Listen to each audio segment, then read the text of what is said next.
Welcome to simply Shenba. இன்றைக்கி வந்து நம்ம பட்டாணியை மட்டும் வச்சு பொரியல் செய்ய போகிறோம். பட்டாணி காலிஃப்ளவர் இல்லைனா பட்டாணி உருளைக்கிழங்கு அந்த மாதிரி போட்டு தான் செய்வோம். இன்றைக்கி வந்து ப்ளைனாக பட்டாணி மட்டும் போட்டு எப்படி செய்யலான்னு பார்க்கலாம்.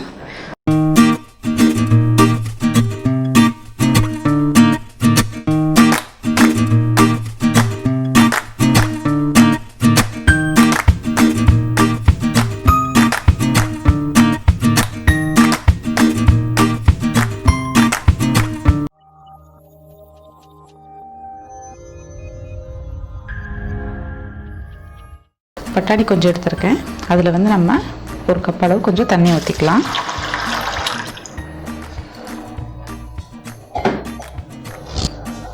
கொஞ்சம் உப்பு ஆட் பண்ணுறேன்.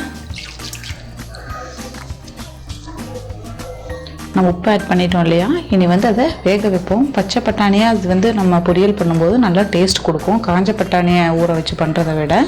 இப்போ வந்து இந்த தண்ணி ட்ரை ஆகிறதுக்குள்ளே பட்டாணியும் வெந்துடும். அது வேகட்டும், ஒரு 15 மினிட்ஸ் ஆகும்.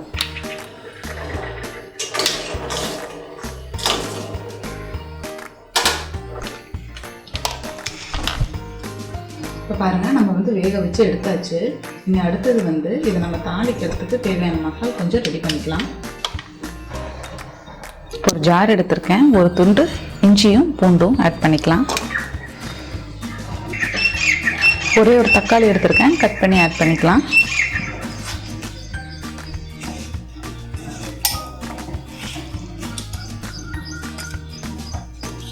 கொஞ்சம் சீரகத்தூள்,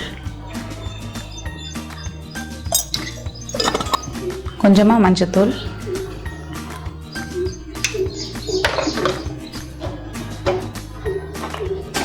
காரத்துக்கு ஏற்ற மாதிரி நீங்கள் மிளகாய் தூள் ஆட் பண்ணிக்கோங்க.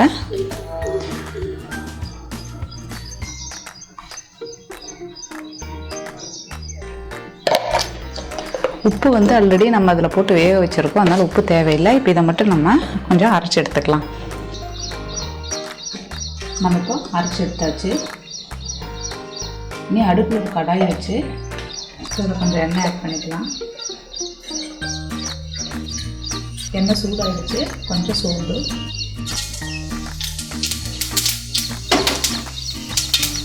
கூடவே கொஞ்சமாக கருவேப்பிலை, அது கூட நறுக்கி வச்சுருக்கிற பேஸ்ட் ஆட் பண்ணிக்கலாம்.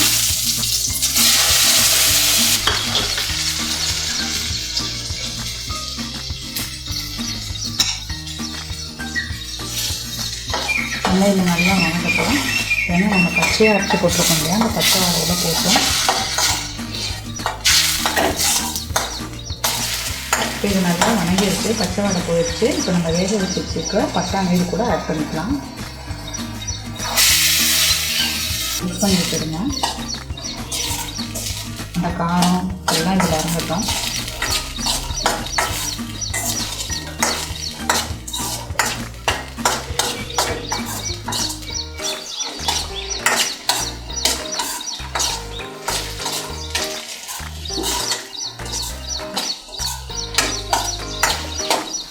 பட்டாணி ஆல்ரெடி வந்துருக்கு. ஒரு 5 நிமிஷம் இருக்கட்டும், போதும். இதெல்லாம் நல்லா மிக்ஸ் ஆகிக்கும். கொஞ்சம் கிளறி விட்டுட்டே இருங்க, இல்லைன்னா கொஞ்சம் அடி பிடிச்சிக்கும்.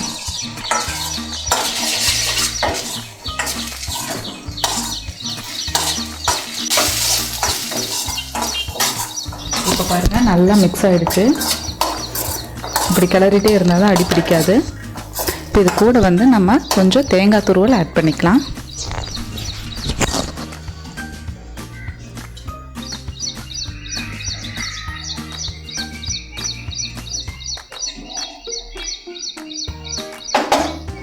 மிக்ஸ் பண்ணி விட்டுடலாம். இப்படி துருவின தேங்காயும் பட்டாணியும் சேரும்போது காம்பினேஷன் நல்லாயிருக்கும். நீங்களும் இதை வீட்டில் ட்ரை பண்ணி பார்த்துட்டு கமெண்ட் பண்ணுங்கள். சிம்பிளி ஷென்பா சேனலை சப்ஸ்கிரைப் பண்ணாதவங்க சப்ஸ்கிரைப் பண்ணிடுங்க. கூடவே பெல் பட்டனையும் ப்ரெஸ் பண்ணிடுங்க. தேங்க்யூ.